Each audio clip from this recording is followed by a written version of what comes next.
Now I'm going to take you from Denmark to a rather exotic place, namely to Central Asia. That's where my research is located. Just to give you a little bit more idea about myself. So I'm originally a political scientist, and I'm interested in people's use of technology in Central Asia. So I'm doing public interviews usually. And the reason, so just to be a little bit more clear, because I noticed there are a lot of theories about surveillance going on today, of course. And my paper today, or my presentation, is based on a research note. So it is less kind of this classical research article. It is more about, so the main aim of the research note is to educate other scholars who are about to embark on fieldwork in more closely monitored societies. So it's going to be more about, we say in German, spürst mich, fühlst mich, which means feel me, see me. So I will be talking about positionality, fieldwork, reflections.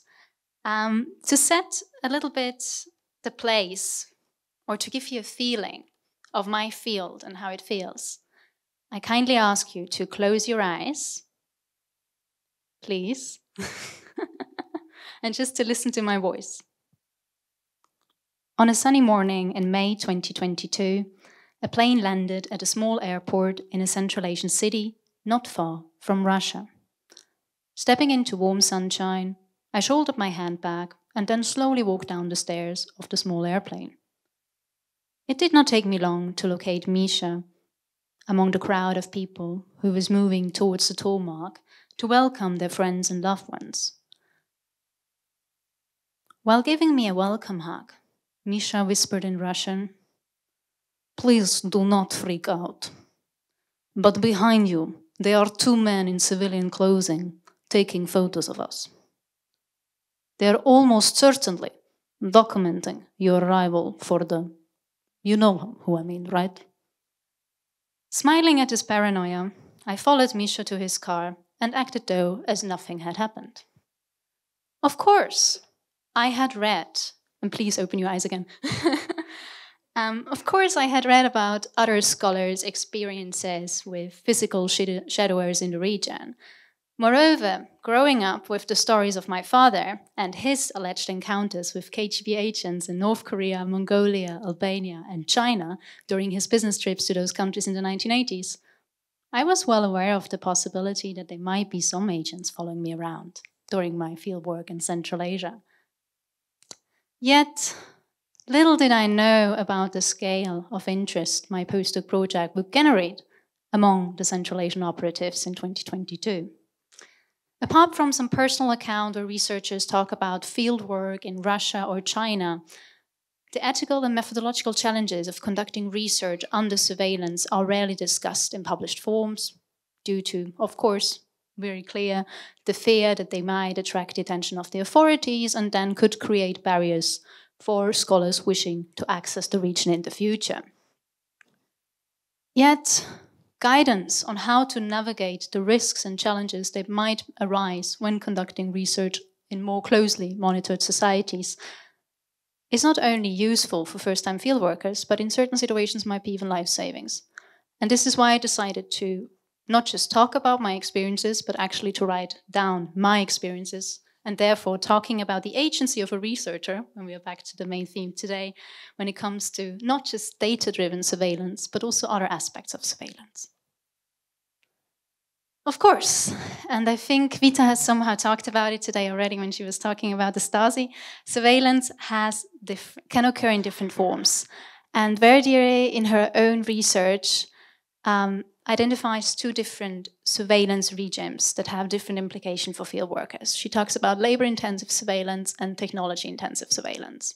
While labor-intensive surveillance mainly relies, as in the Stasi times as well, but also before in particular, on the input of officers, informants, and agents, technology-intensive surveillance somehow sidesteps this human element in favor of technology, which range from computer algorithms, malware in the case of Central Asia, but also to box CCTV cameras and drones. Surveillance, whatever it is, labor-intensive or technology-intensive, is usually triggered by the assumption that a researcher might be a spy. This was a suspicion I suffered myself from. My looks, my language, and my empathic manner were often marked out by my respondents as needed qualities for a spy. Moreover, the fact that I was using an encrypted laptop, an encrypted iPhone, and very important, I never used a local SIM card, did not really help to address those suspicions. In contrast, the methodologies I used somehow resembled the practices of an agent. The manifestations of surveillance, whether they are labor-intensive or technology-intensive, also are most based on guesswork and sometimes just pure speculations. But at least the more old-fashioned technique of surveillance tend to operate in a way that they make themselves known. And sometimes not really secretively. As we have seen in the case when I was visiting Misha, the Secret Service wasn't operating that secretively. On another occasion, I, as a non-smoker, found cigarette ashes in my hotel room. And once, I was even invited for lunch by an agent. I had met Ulukbek previously at a local conference, where he introduced himself as Ulukbek, a professor of Central Asian history and politics. When I met him, I wasn't aware of the fact that he was working for the local organs. But I was actually quite keen to meet him for lunch because I still needed another informant in his 40s for my interviews. So for my interview samples in this particular Central Asian city. However, when I arrived at this beautiful restaurant and the waiter showed me into this beautiful separate room where Ulukbek was already waiting for me, I knew that this is not just going to be a normal lunch gathering. Also, thinking again about my father's stories about his alleged encounters, alarm clocks were ringing. But thanks to the fact that until then I already have taken, because it wasn't my first time in Central Asia, I've done my PhD fieldwork in Kazakhstan in 2019. So, and also thanks to the fact that I have previously worked with local opinion polling centers, I knew exactly what kind of questions were off limits in Central Asia.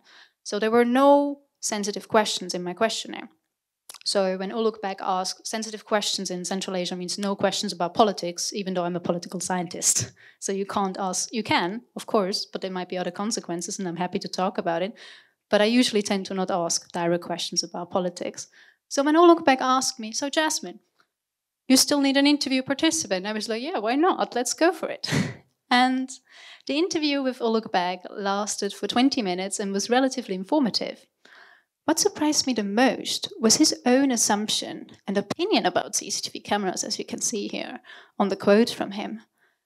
His depiction of him meeting a young woman, obviously me, in a coffee shop, illustrates that the main aspect of my positionality which influenced his, but also other Central Asian male agents' behavior towards me was my age and gender.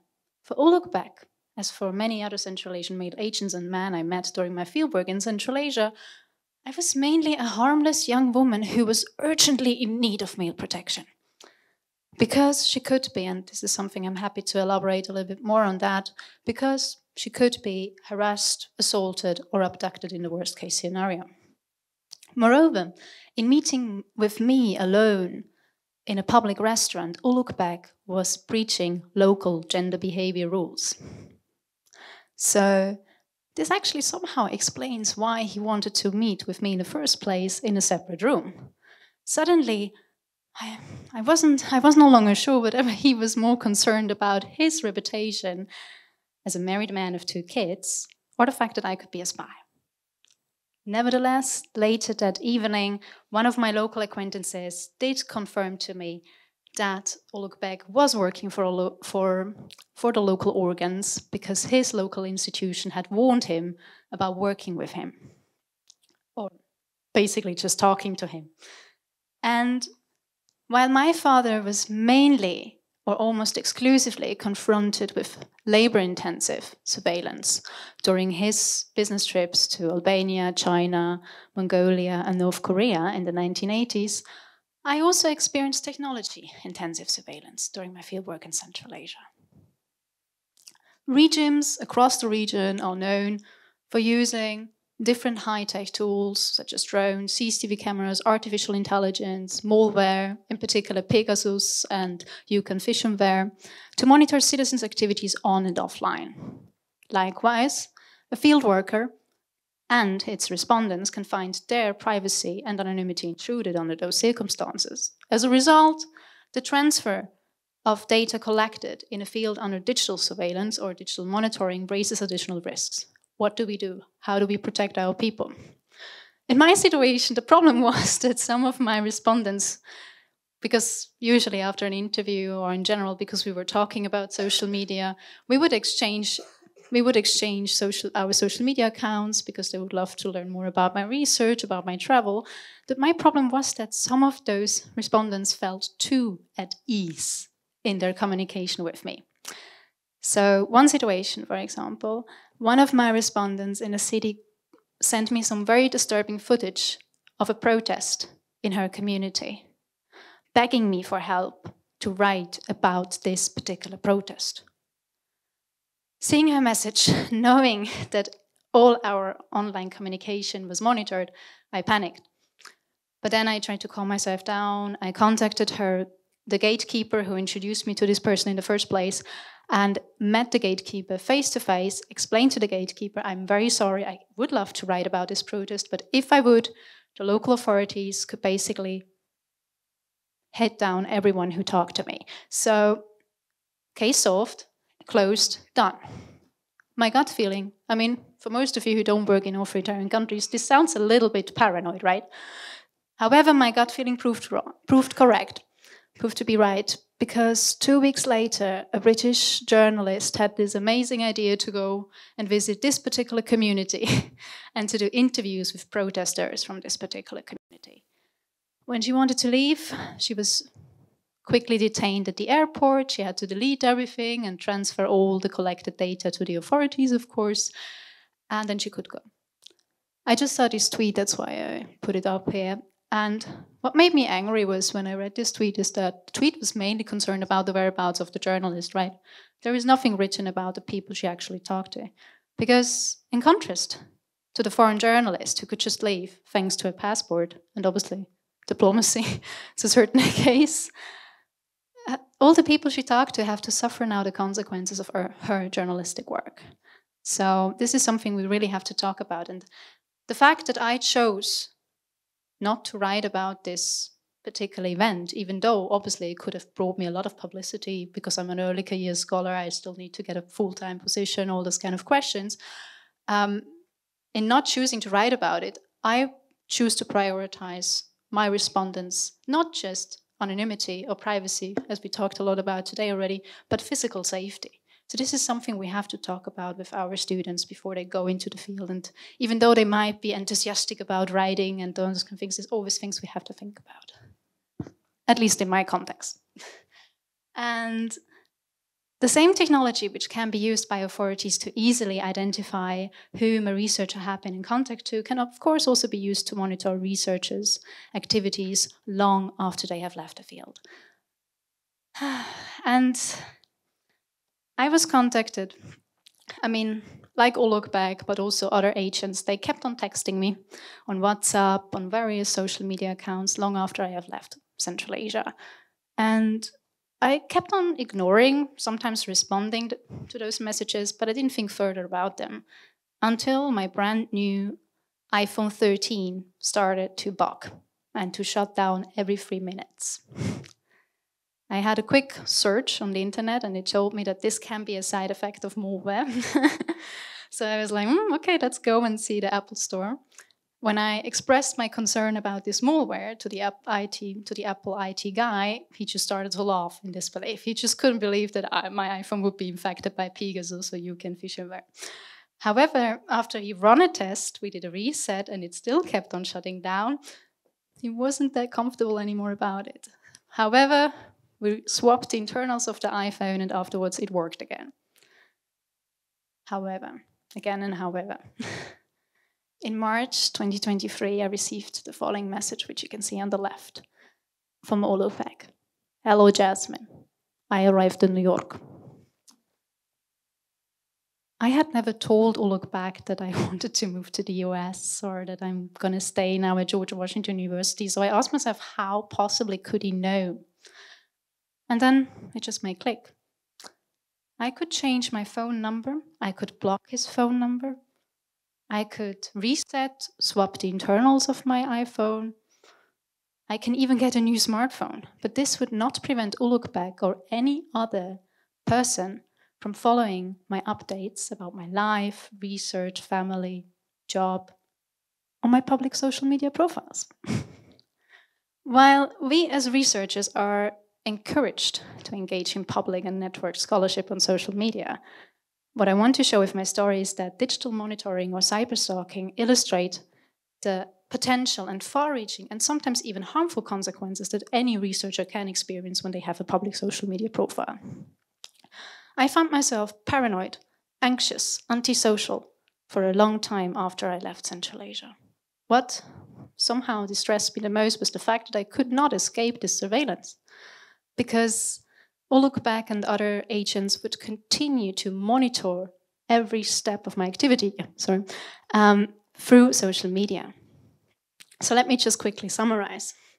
So yes, in summary, surveillance can occur in various forms when we talk about fieldwork. It can be labor-intensive, it can be technology-intensive, or a combination of both. Sometimes it just remains a vague suspicion, sometimes it makes itself known.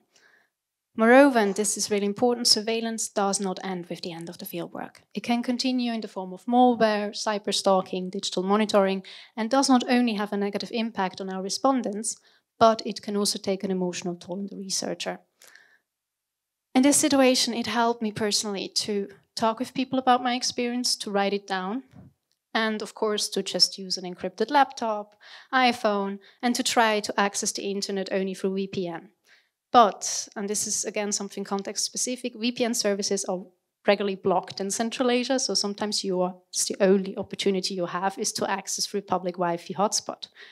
And despite that, there is no one-size-fits-all methodology when it comes to countering the effects of surveillance as a researcher in the field. And that's why, I hope that my story will invite further academic discussion about this issue. And I also already talked with Vita about it. I think we need more written guidance about the ethical methodological challenges of conducting research under surveillance, and also university courses which discuss that. And last thing, and then I'm done. Finally, it seems naive and wrong to assume that surveillance is limited to authoritarian societies. Otherwise, we wouldn't be here today, right? Companies such as Meta, Google, Twitter, YouTube are known for collaborating with national security services in North America, Europe, for profit-making purposes. The fact that since I moved to the US, keep on receiving this YouTube advertisement that seeks to recruit Russian speakers for the FBI somehow supports Supov's arguments, right? So yes, as remarked by my Central Asian respondents, informants, collaborators, and agents I talked to, I might indeed have the qualities for a great spy. Many thanks for your attention.